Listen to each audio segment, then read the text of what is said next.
क्या सचमुच आत्मा होती है? प्रातः काल का समय था। गुरुकुल में हर दिन की भांति गुरुजी अपने शिष्यों को शिक्षा दे रहे थे। आज का विषय था आत्मा।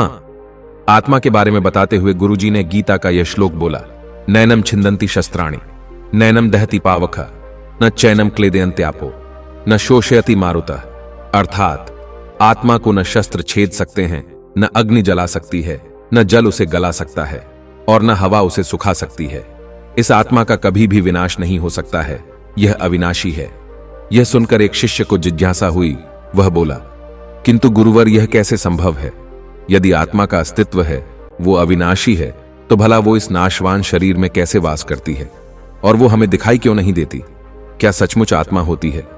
गुरुजी मुस्कुराए और बोले, पुत्र, आज तुम रसोई घर से एक कटोरा दूध ले लेना और उसे सुरक्षित अपने कमरे में रख देना, और कल इसी समय वह कटोरा लेकर यहां उपस्थित हो जाना।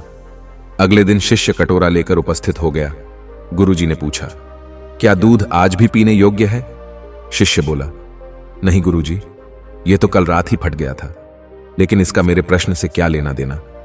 गुरुजी शिष्य की बात काटते हुए बोले, आज भी तुम रसोई में जाना और एक कटोरा दही ले लेना, और कल इसी समय कटोरा लेकर यहां उपस्थित हो जाना। अगले दिन शिष्य सही समय पर उपस्थित हो गया।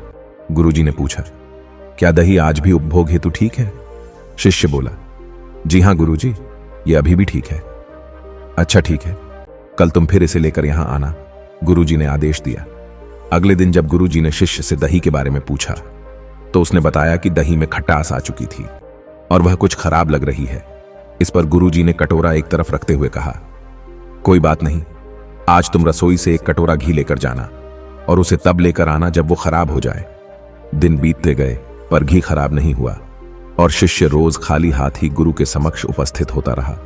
फिर एक दिन शिष्य से रहा नहीं गया और उसने पूछ ही लिए, गुरुवर, मैंने बहुत दिनों पहले आपसे प्रश्न किया था कि यदि आत्मा का अस्तित्व है, वो अविनाशी है, तो भला वो इस नाशवान शरीर में कैसे वास करती है, और वह हमें दिखाई क्यों नहीं देती?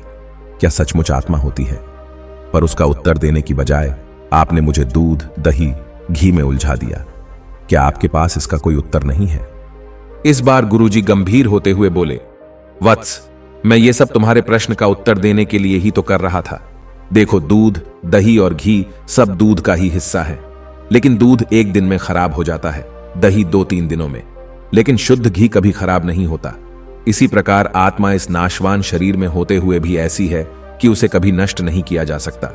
ठीक है गुरुजी, मान लिया कि आत्मा अविनाशी है, लेकिन हमें घी तो दिख ही देता है, पर आत्मा नहीं दिखती।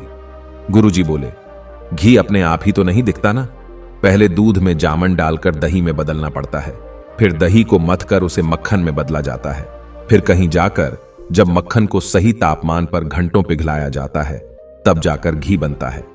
हर इंसान आत्मा का दर्शन यानी आत्मदर्शन कर सकता है, लेकिन उसके लिए पहले इस दूध रूपी शरीर को भजन रूपी जामन से पवित्र बनाना पड़ता है।